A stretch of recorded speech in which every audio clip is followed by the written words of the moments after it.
Hello everyone, welcome back. Macro economics के previous lecture में हमने फैक्टर और ट्रांसफर पे डिस्कशन किया था। फैक्टर इनकम, फैक्टर पेमेंट और ट्रांसफर पेमेंट क्या होते हैं, इस पर हमने डिस्कशन किया था। ओके, अब हम आगे बढ़ते हैं और इस लेक्चर में मैक्रो इकोनॉमिकल मॉडल का एक बहुत ही इंपॉर्टेंट कंसेप्ट डिस्कस करेंगे, that is circular flow of income.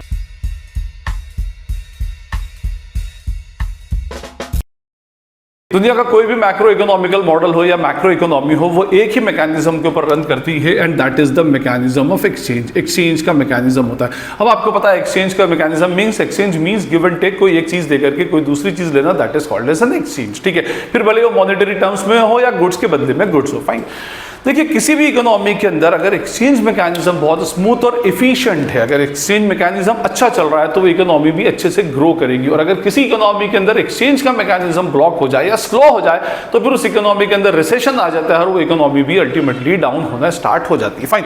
तो इट मींस ये जो एक्सचेंज है ये अपने आप में एक बहुत ही इंपॉर्टेंट एलिमेंट है। अब आप पूछेंगे सर किन चीजों का एक्सचेंज एक्चुअली इकोनॉमी के अंदर होता है, तो देखिए, एक एक्सचेंज होता है अल्टीमेटली किसका, फैक्टर्स ऑफ प्रोडक्शन का, जिसको हम रियल एक्सचेंज बोलते हैं। ठीक है, और एक एक्सचेंज होता है हमारी इकोनॉमी में गुड्स एंड सर्विसेज का। और हम मॉडर्न इकोनॉमी की बात करें तो इसके अगेंस्ट जो हम देते हैं वो क्या होता है, हमारा मनी होता है। मनी के अगेंस्ट हम इन चीजों का एक्सचेंज करते हैं। फैक्टर्स ऑफ प्रोडक्शन, आपको पता है भाई 4 फैक्टर्स ऑफ प्रोडक्शन होते हैं, land, labour, capital and entrepreneurship skills. और जब ये land, labour, capital, entrepreneurship skills दिया जाएगा तो इसके अगेंस्ट आपको मॉनेटरी टर्म्स में पेमेंट किया जाएगा, rent, wages, interest and profit का। ठीक, और इधर गुड्स एंड सर्विसेज, जब गुड्स फॉर्म सेक्टर्स बनाएंगी तो उसके अगेंस्ट जो पेमेंट किया जाएगा that is called as what, consumption expenditure. ठीक, तो ये जो मैकेनिज्म है एक्सचेंज का, इसको इकोनॉमी के अंदर सर्कुलर फ्लो के थ्रू डिफाइन किया गया है कि भाई सर्कुलर फ्लो के थ्रू आपकी इकोनॉमी के अंदर मैकेनिज्म ऑफ एक्सचेंज को एक्सप्लेन किया जाता है। तो हम अब इस लेक्चर में सर्कुलर फ्लो के कंसेप्ट को समझेंगे कि कैसे सर्कुलर फ्लो आपके एक्सचेंज मैकेनिज्म को डिराइव करता है और सर्कुलर फ्लो के अंदर कौन कौन से डिफरेंट एस्पेक्ट्स होते हैं, वो सारे के सारे अब हम इसमें डिस्कशन करेंगे। अगर आप इसके टाइटल पर ध्यान देंगे तो टाइटल है circular flow of income. Circular flow इसलिए बोला गया कि अगर आप किसी भी परफेक्ट सर्कल को अगर देखेंगे तो उसका स्टार्टिंग पॉइंट और एंडिंग पॉइंट आपके लिए ढूंढना इंपॉसिबल है। ठीक है, आपको पता ही नहीं होगा कि ये सर्कल बनाना कहां से स्टार्ट किया था और कहां पर एंड हुआ था। इन द सेम वे ये जो सर्कुलर फ्लो ऑफ इनकम है, circular flow in an economy, इसका भी स्टार्टिंग पॉइंट और एंडिंग पॉइंट ढूंढना नियरली इंपॉसिबल है। आप उसको नहीं ढूंढ सकते कि कहां से स्टार्ट हुई थी, क्योंकि अगर हम किसी भी इकोनॉमी की बात करें तो उस इकोनॉमी के अंदर इकोनॉमिक एक्टिविटी रेगुलर बेसिस पे चलती रहती है। मींस जैसे ही आप उठते हो, उठने के बाद से इकोनॉमिक एक्टिविटी स्टार्ट हो जाती है। बल्कि मैं कहूं कि अगर सोता भी रहेगा बंदा तो भी कुछ ना कुछ इकोनॉमिक एक्टिविटीज चलती रहती है। मींस इकोनॉमिक एक्टिविटीज ऐसी एक्टिविटी हैं जो किसी भी इकोनॉमी में कंटिन्यूअस बेसिस के ऊपर चलती रहती है। हमें नहीं पता कब से ये स्टार्ट हुई और हमें नहीं पता कि कहां पर ये एंड होगी। जैसे अगर मैं कहूं कि भाई इंडिया को इंडिपेंडेंस 1947 में मिली, लेकिन इसका ये मीनिंग नहीं है कि भाई उसी दिन से हमारी इकोनॉमिक एक्टिविटीज स्टार्ट हुई। हमारी इकोनॉमिक एक्टिविटीज तो उससे पहले भी अल्टीमेटली चल रही थी। तो जब से इंसान की नीड है तब से वो इंसान जो है वो इकोनॉमिक एक्टिविटी में इन्वॉल्व है, और इकोनॉमिक एक्टिविटी जब से स्टार्ट हुई है तो इसलिए इसका कोई स्टार्टिंग और एंडिंग पॉइंट एक्चुअली नहीं होता, इसलिए इसको सर्कुलर फ्लो ऑफ इनकम बोला जाता है। फाइन, अब हम सर्कुलर फ्लो पे समझें कि एक्चुअली ये है क्या। देखिए, हमको पता है कि भाई बेसिकली हमारी इकोनॉमी में सेक्टर्स होते हैं। मैक्रो इकोनॉमी को सेक्टर्स में डिवाइड किया गया है। First sector is house hold sector, second is firm sector, third is government sector and fourth is the rest of the world sector. और हर एक सेक्टर के कुछ ना कुछ फंक्शंस होते हैं और हर वो सेक्टर फंक्शंस को अल्टीमेटली परफॉर्म करता है। देखिए, हमारे सबसे पहले जो 2 बेसिक सेक्टर की बात करूं, फर्स्ट सेक्टर हो हमारा कौन सा, हाउस होल्ड सेक्टर। ठीक है, हम इसको क्या बोलेंगे, हाउस होल्ड सेक्टर, ये हमारा फर्स्ट सेक्टर है। और second sector is what, firm sector. ठीक, अच्छा, ये जो सर्कुलर फ्लो है, ये circular flow 2 sector, 3 sector, 4 sector सारी टाइप की इकोनॉमीज के अंदर एप्लीकेबल है। बट हमारे कोर्स वेयर के अंदर सिर्फ 2 सेक्टर इकोनॉमी के बारे में है, तो हम सिर्फ 2 सेक्टर इकोनॉमी पर अभी इस लेक्चर के अंदर हम डिस्कशन करेंगे with financial market and without financial market. Okay, अब देखिए, हमारी इकोनॉमी के अंदर 2 बेसिक सेक्टर्स हैं, household sector and firm sector. अच्छा, आपको पता है कि भाई ये जो हाउस होल्ड सेक्टर है, this is also called as what, consumer sector. Consumer sector क्यों बोला जाता है, क्योंकि अल्टीमेटली गुड्स एंड सर्विसेज को कंज्यूम करने वाला सेक्टर यही है। यही एक ऐसा सेक्टर है जो आपकी पूरी इकोनॉमी में फ्यूल इंजेक्ट करता है, फ्यूल देता है। अगर यहां से कंजम्पशन की डिमांड खत्म हो जाएगी, तो आपकी इकोनॉमी भी क्या होने लगेगी, डाउन होना स्टार्ट हो जाएगी। सेकंड है firm sector. Firm sector sector is also called as producer sector. Producer sector का काम क्या है? प्रोड्यूसर सेक्टर आपकी इकोनॉमी के लिए गुड्स एंड सर्विसेज को प्रोड्यूस करता है। अब देखिए ये कहानी एक्चुअली सर्कुलर फ्लो की स्टार्ट कहां से होती है। देखिए किसी भी इकोनॉमी के अंदर अगर आप देखें पूरे के पूरे सर्कुलर फ्लो की जो स्टार्टिंग है वो यहां से होगी कि सबसे पहले इन फर्म सेक्टर को गुड्स एंड सर्विसेज प्रोड्यूस करने के लिए फैक्टर्स ऑफ प्रोडक्शन की रिक्वायरमेंट है, और सारे फैक्टर्स ऑफ प्रोडक्शन जो है उसको कहां से मिलेंगे? From the household sector itself. Land देने वाले हाउस होल्ड सेक्टर से आते हैं, लेबर सारे के सारे हाउस होल्ड सेक्टर से आते हैं, कैपिटल प्रोवाइड करने वाला बंदा हाउस होल्ड सेक्टर से आता है, और एंटरप्रेन्योर्स भी सारे हाउस होल्ड सेक्टर से आते हैं। बंदा फर्म सेक्टर का पार्ट हो या ना हो, लेकिन हर बंदा हाउस होल्ड सेक्टर का तो पार्ट कंपल्सरीली होता ही होता है। हर बंदा अपने आप में कंज्यूमर होता है। तो देखिए सबसे पहले क्या होता है, इनिशियली हाउस होल्ड सेक्टर जो है that provides what? Factors of production. House hold sector क्या करेगा? फैक्टर्स ऑफ प्रोडक्शन प्रोवाइड करेगा। किसको? फर्म सेक्टर को। क्यों चाहिए फर्म सेक्टर को? Just to produce goods and services. अब फैक्टर्स ऑफ प्रोडक्शन आपको पता है कौन कौन से होते हैं? लैंड होगा, लेबर होगा, कैपिटल होगी एंड एंटरप्रेन्योरशिप स्किल्स होगी। ठीक है, तो सबसे पहले इकोनॉमी के अंदर क्या होगा? जनरेशन होता है, जनरेट होना स्टार्ट होती है। क्या? इकोनॉमी के अंदर से लैंड, लेबर, कैपिटल, एंटरप्रेन्योर दिया जाएगा किसको? फर्म सेक्टर को। जब तक फर्म को ये सब नहीं मिलेगा तब तक फर्म किसी भी गुड्स एंड सर्विसेज का प्रोडक्शन नहीं कर सकता। ये चार कंपलसरी और इंपॉर्टेंट एलिमेंट है, तभी हम इनको रिसोर्सेज बोलते हैं। फैक्टर्स ऑफ प्रोडक्शन बोल रहे हैं ना, तो इसके बिना कोई भी प्रोडक्शन एक्चुअली नहीं हो सकता। अब देखिए हाउस होल्ड सेक्टर ने फर्म सेक्टर को फैक्टर्स ऑफ प्रोडक्शन प्रोवाइड कर दिए। ठीक है जी, अब क्या करेगा firm sector? In factors of production को लेकर क्या करता है? तो वो प्रोड्यूस करता है गुड्स एंड सर्विसेज। क्या प्रोड्यूस करेगा? ये गुड्स एंड सर्विसेज। लेकिन ये गुड्स एंड सर्विसेज खुद के लिए प्रोड्यूस नहीं करता, ये गुड्स एंड सर्विसेज प्रोड्यूस करता है on the demand of this house hold और कंज्यूमर सेक्टर। यहां से गुड्स एंड सर्विसेज की डिमांड क्रिएट होती है। ये हैं कंज्यूमर्स गुड्स एंड सर्विसेज के। तो ये गुड्स एंड सर्विसेज जब प्रोड्यूस करता है तो गुड्स एंड सर्विसेज प्रोड्यूस कर किसको देगा? ये किसके पास पहुंचाएगा? हाउस होल्ड सेक्टर के पास में। ठीक है, तो ये हमारा एक सर्कल है, आउटर सर्कल जिसको बोलते हैं। मैंने तो उसको रेक्टेंगुलर फॉर्म में बनाया, बट आउटर सर्कल जो है ये आपके रियल फ्लो को एक्चुअली शो करता है। वो मैं अभी आपको एक्सप्लेन करता हूं। क्या होगा? यहां से services, land, labour, capital, entrepreneurship skills गई। क्यों गई? क्योंकि इनको यूज करके फर्म सेक्टर जो है वो गुड्स एंड सर्विसेज को प्रोड्यूस करेगा। लेकिन मैंने आपको प्रीवियस लेक्चर के अंदर बताया था कि दो टाइप के एक्सपेंसेस इकोनॉमी के अंदर होते हैं, ट्रांसफर एंड फैक्टर। जो ट्रांसफर होते हैं वो सिंगल साइडेड होते हैं, यूनिलेटरल होते हैं। जैसे आपने किसी भी बेगर को या किसी भी बंदे को कोई अमाउंट डोनेशन या चैरिटी के अंदर दे दिया है, कोई भी अमाउंट उसको आपने पैसा दे दिया कि भाई जाकर आप कुछ भी कर लेना, तो दैट इज व्हाट ट्रांसफर। या हम गवर्नमेंट को टैक्सेस देते हैं, तो गवर्नमेंट को जो टैक्सेस देते हैं तो वो टैक्सेस भी अपने आप में ट्रांसफर पेमेंट होते हैं, सिंगल साइडेड होते हैं। बट ये फैक्टर्स ऑफ प्रोडक्शन का प्रोवाइड करना और गुड्स एंड सर्विसेज का प्रोवाइड करना, these are the bilateral payments. इसको बायलैटरल बोलते हैं और फैक्टर पेमेंट्स बोलते हैं, फैक्टर इनकम्स बोलते हैं। बायलैटरल के अंदर एक चीज दी जाएगी तो उसके बदले में कुछ लिया जाएगा। अगर आप कहीं पर जॉब करते हैं तो उसके अगेंस्ट आपको सैलरी मिलेगी, अगर आप बिजनेस करते हैं तो उसके अगेंस्ट प्रॉफिट मिलेगा, आपने किसी को अपनी लैंड या प्रॉपर्टी दे रही तो उसके अगेंस्ट आपको रेंट मिलेगा। मींस ये भी बायलैटरल है और ये भी बायलैटरल है। तो हमने एक एलिमेंट तो इसका देख लिया कि भाई प्रोवाइड हो रहा है, लेकिन उसके बदले में कुछ मिलता भी तो है ना। तो नेचुरली इस फैक्टर्स ऑफ प्रोडक्शन कौन किसको दे रहा है? Household sector is giving to the firm sector. तो नेचुरली फर्म सेक्टर इसके रिटर्न में कुछ ना कुछ मॉनेटरी कंसिडरेशन देगी, मनी के फॉर्म में कंसिडरेशन देगी, और वो जो मॉनेटरी कंसिडरेशन है उसकी डायरेक्शन होगी from firm sector to the household sector. Factors of production की डायरेक्शन कहां से थी? From household sector to the firm sector. और अब ये जो मॉनेटरी कंसिडरेशन है उसकी डायरेक्शन होगी from firm sector to the household sector.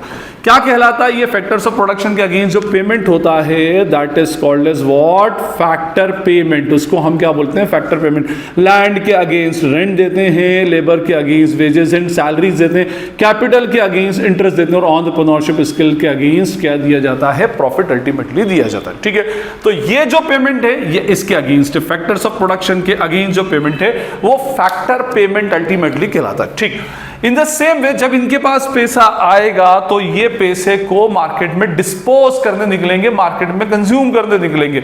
ये कोई भी बंदा अर्न करेगा तो उसको अपने ब्रेड एंड बटर की रिक्वायरमेंट है, बेसिक सर्वाइवल की रिक्वायरमेंट है, कंफर्ट्स है, लग्जरीज हैं, उनको पूरा करने के लिए मार्केट में जाएगा। और मार्केट में क्या मिलेंगे उसको? Goods and services. जब ये गुड्स एंड सर्विसेज लेगा तो फ्री ऑफ कॉस्ट नहीं लेगा, इसके अगेंस्ट वो कुछ ना कुछ पेमेंट करेगा। तो देखिए गुड्स एंड सर्विसेज का डायरेक्शन कहां से था? प्रोडक्शन का डायरेक्शन था from firm sector to the household sector. अब हाउसहोल्ड सेक्टर इसको कंज्यूम कर रहा है तो इसके बदले में कुछ ना कुछ पेमेंट करेगा, तो वो उसका क्या कहलाता है, एक्सपेंडिचर। और इस एक्सपेंडिचर को हम क्या बोलते हैं, हाउसहोल्ड सेक्टर क्यों ले रहा है किसी भी गुड्स एंड सर्विस को, just for the purpose of consumption, तो that is also called as what, consumption expenditure. हम इसको क्या बोलेंगे, कंजम्पशन एक्सपेंडिचर बोलेंगे। फाइन, तो ये हमारा ओवरऑल सर्कुलर फ्लो है। अब इस सर्कुलर फ्लो के अंदर देखें तो सबसे पहले फैक्टर्स ऑफ प्रोडक्शन प्रोवाइड किए हाउसहोल्ड सेक्टर ने फर्म सेक्टर को, उसके अगेंस्ट गुड्स एंड सर्विसेज बनाई फर्म सेक्टर ने और किसको सप्लाई की, हाउसहोल्ड सेक्टर को। इस फैक्टर्स ऑफ प्रोडक्शन के अगेंस्ट जो पेमेंट हुआ है वो फैक्टर पेमेंट है जो फर्म सेक्टर हाउसहोल्ड सेक्टर को देता है, और जो गुड्स एंड सर्विसेज इसने कंज्यूम की उस गुड्स एंड सर्विसेज के बदले में जो पेमेंट होता है that is called as what, consumption expenditure. ये टर्मिनोलॉजी याद रखिएगा, आगे के लेक्चर्स में मैं इसको और अच्छे से क्लियर कर दूंगा। फाइन, तो that is called as what, consumption expenditure. अब ये अपने आप में पूरा सर्कल बन गया। मैं फिर बोल रहा हूं यहां मैंने रेक्टेंगुलर फॉर्म में बनाया, बट ये पूरा अपने आप में सर्कल होता है और इसका स्टार्टिंग पॉइंट और एंडिंग पॉइंट पकड़ना अपने आप में पॉसिबल नहीं होता।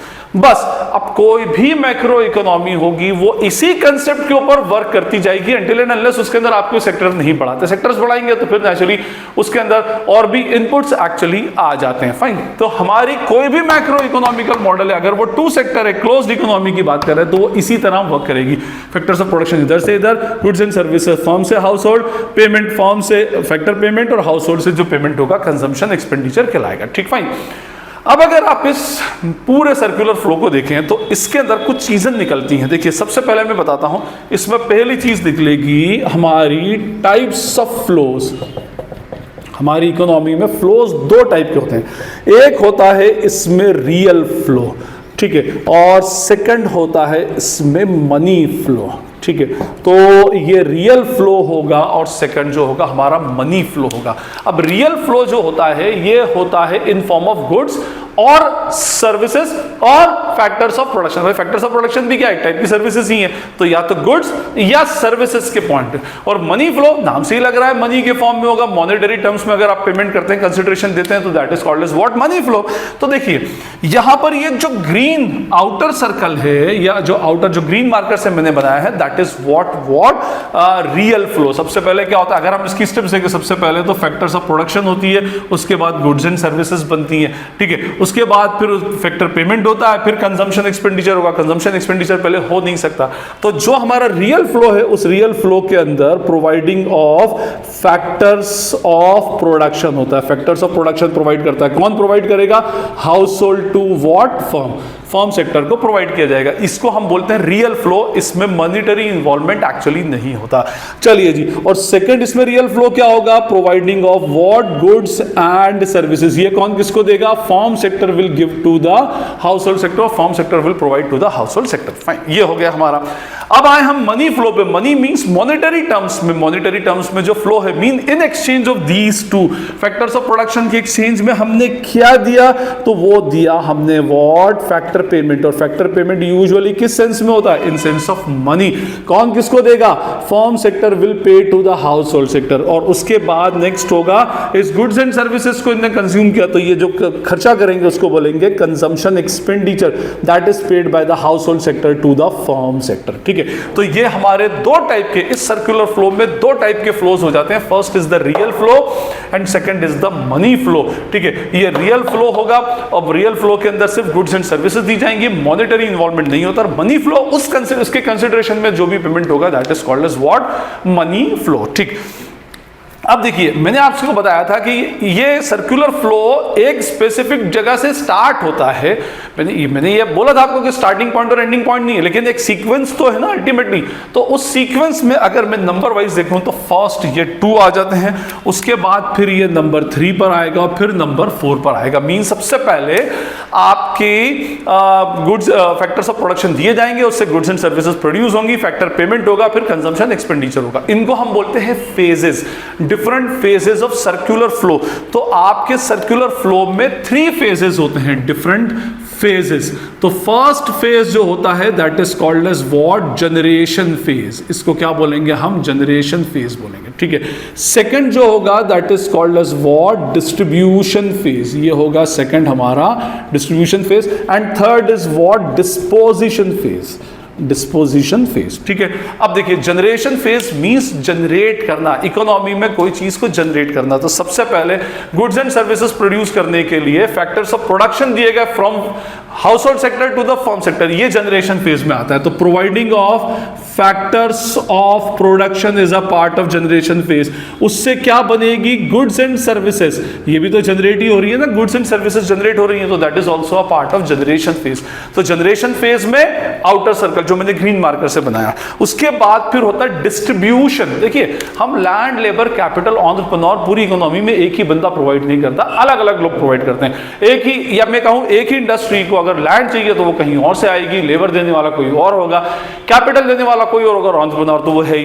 तो क्या करता है वो, जैसे अलग अलग लोगों से फैक्टर्स ऑफ प्रोडक्शन लेता है तो उनको पेमेंट डिस्ट्रीब्यूट करना स्टार्ट करता है, तो उसको हम बोलते हैं डिस्ट्रीब्यूशन फेज। तो ये जो फैक्टर पेमेंट होगा नंबर 3 पर, तो ये factor payment is called as what? Distribution phase. हम क्या कर रहे हैं, जो इनकम है उस इनकम को अलग अलग लोगों को डिस्ट्रीब्यूट कर रहे हैं, that is called as distribution phase. Fine. उसके बाद जब इनके पास में ये इनकम आएगी, कौन किसको दे रहा है? Firm sector is paying to the household sector. Household sector के पास वो इनकम आएगी तो उस इनकम को वो मार्केट में डिस्पोज करने निकलेगा।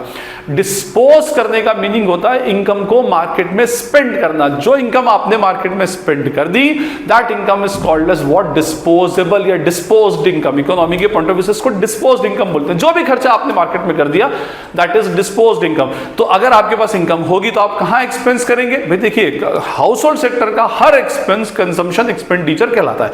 अगर वो मोबाइल फोन बाय कर रहा है तो भी कंजम्पशन एक्सपेंडिचर। इवन इकोनॉमिक्स में इन्वेस्टमेंट का जो कंसेप्ट है, अगर आप अपने घर के लिए खुद के पर्सनल इन्वेस्टमेंट के लिए गोल्ड बाय कर रहे हो तो that is also a part of consumption. हाँ फाइन, ये याद रखिएगा अच्छे से। तो एनीवे मैं कह रहा हूं कि डिस्पोज कहां करेगा वो? Under consumption expenditure. ये कंजम्पशन एक्सपेंडिचर के अंदर ही वो क्या करेगा? अल्टीमेटली डिस्पोज करेगा। फाइन।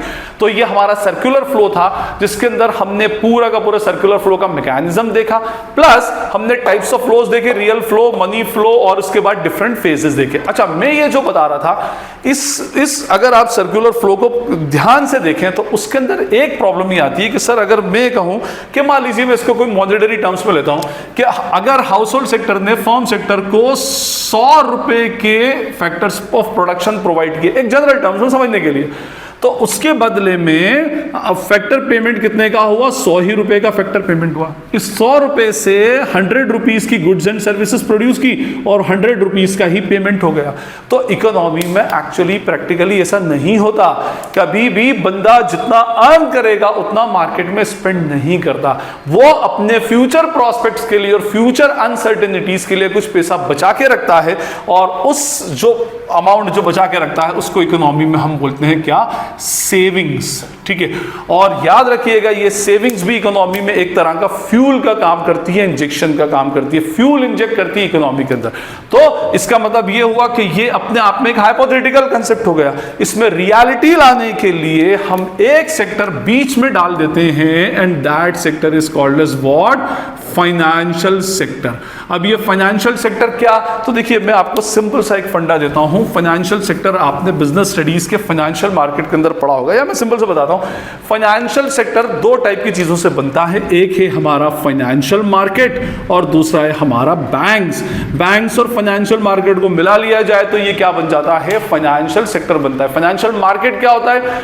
ये दो ऐसी जगह हैं जो दो पार्टीज को आपस में मिलाती हैं, बोरोवर्स एंड लेंडर्स। ठीक है, बोरोवर्स का मतलब जिनके पास एक्स्ट्रा मनी है, जिनको पैसा देना है, जिनको पैसा चाहिए अपने फर्दर इन्वेस्टमेंट के लिए, वो बोरोवर्स हैं। और लेंडर्स वो पार्टीज होती हैं जिनके पास एक्स्ट्रा मनी है और उस सरप्लस मनी को ये मार्केट के अंदर कहीं पर इन्वेस्ट करना चाहते हैं ताकि उसके अगेंस्ट उनको कोई अच्छा सा रिटर्न एक्चुअली मिल सके। तो दो पार्टीज हैं, बोरोवर्स और लेंडर्स। अब किसी बंदे को पैसा चाहिए, एक बंदे के पास पैसा है, दोनों को मिलाने वाली जो ऑर्गेनाइजेशंस होती हैं वो या तो फाइनेंशियल मार्केट होगा या बैंक्स होंगे।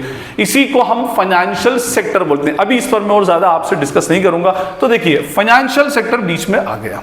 अब ये फाइनेंशियल सेक्टर क्या करता है? आपकी जो एक्स्ट्रा अर्निंग्स होगी, जो आपने मार्केट में डिस्पोज नहीं की, स्पेंड नहीं किया, आपने कमाए 100 रुपीज, ठीक है, और आपने 20 रुपए उसमें से बचा लिए और 80 रुपीज खर्च कर दिए। अब देखिए ये 20 रुपीज जो है अगर आप कैश के फॉर्म में रखते हो तो ये इस सर्कुलर फ्लो का पार्ट नहीं होगा। अच्छा होता है ना कि लोग घर में ही कैश के फॉर्म में पैसा सेव करके रखते हैं, नहीं। ये फाइनेंशियल सेक्टर, इस सर्कुलर फ्लो का पार्ट तब होगा जब इस 20 रुपए को ले जाकर आप फाइनेंशियल सेक्टर में डाल रहे हो, बैंक में डाल रहे हो या फाइनेंशियल मार्केट में डालते हैं। तो आपने ये पैसा फाइनेंशियल मार्केट में इन फॉर्म ऑफ सेविंग्स क्या कर दिया, इन्वेस्ट कर दिया in form of savings financial market को या बैंक्स को दे दिया। बैंक में एफडी कर दी, बैंक में सेविंग्स अकाउंट में पैसा डाल दिया, किसी कंपनी के शेयर डिवेंचर बॉन्ड्स परचेस कर लिए, ट्रेजरी बिल गवर्नमेंट का परचेस कर लिया, कमर्शियल पेपर्स परचेस कर लिए, व्हाटएवर। तो आपने पैसा फाइनेंशियल मार्केट में इन फॉर्म ऑफ सेविंग्स दे दिया। सेविंग्स सेवर्स जो होते हैं वो लेंडर्स होते हैं, ठीक है।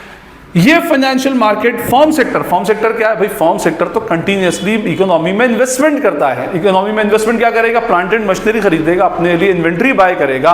इकोनॉमी में जितना इन्वेस्टमेंट होगा उतनी ज्यादा प्रॉस्परस आपकी इकोनॉमी होती है। तो इसको पैसे की रिक्वायरमेंट होती है, इनके पास एक्स्ट्रा पैसा होता है, तो फॉर्म सेक्टर जाता है फाइनेंशियल सेक्टर के पास कि भी हमको पैसा दो so that we can invest in the market. हम क्या कर देंगे? मार्केट में इन्वेस्ट कर देंगे। एनीवेज के अगेंस्ट इनको इंटरेस्ट भी मिलता है और ये इनको इंटरेस्ट पे करते हैं, बट वो अभी इतना इंपॉर्टेंट फैक्टर है नहीं हमारे लिए।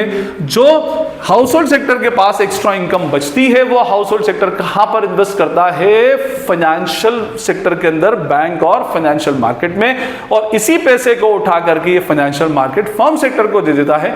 फर्म सेक्टर क्या है? बोरोअर है और हाउस होल्ड सेक्टर उसमें अल्टीमेटली लेंडर है। तो ये लेंडर्स अपना पैसा फर्म सेक्टर को देते हैं, डायरेक्टली ना देते हुए ये किसको देते हैं? फाइनेंशियल मार्केट को देते हैं, क्योंकि ये पर्सनली और डायरेक्टली किसी भी बोरोअर को एक्चुअली नहीं जानते। फाइन। तो जब फाइनेंशियल सेक्टर आ जाएगा तो ये पूरा का पूरा सर्कुलर फ्लो तो एज इट इज चलेगा, बट उसके अंदर फाइनेंशियल सेक्टर का इन्वॉल्वमेंट भी हो जाएगा। अब अगर ये 100 कमाएंगे, मान लीजिए अगर इसकी अर्निंग्स 100 रुपीज है, तो हो सकता है इधर 80 जाए और इधर 20 जाए, लेकिन जो पैसा सेविंग्स में भी जा रहा है तो अल्टीमेटली घूमकर वो इन्वेस्टर्स के ही काम आएगा, क्योंकि उसी पैसे को लेकर इन्वेस्टर्स मार्केट में इन्वेस्ट करते हैं। फाइन। तो ये हमारा कंसेप्ट था circular flow in two sector economy without financial market and considering financial market, ठीक है। और इसके मैंने डिफरेंट फेजेस बताया और डिफरेंट टाइप्स ऑफ फ्लोज आपको बताया, इसका बेसिक कंसेप्ट आपको बताया। आई होप आपको ये क्लियर होगा। इन केस अगर आपको कोई क्वेरी या डाउट लगती है तो आप मुझसे नीचे कमेंट सेक्शन में पूछ सकते हैं। और अगर आपको ये लेक्चर यूजफुल लगता है तो इसे अपने फ्रेंड्स के साथ में शेयर करें, चैनल को सब्सक्राइब करें और वीडियो को लाइक करें।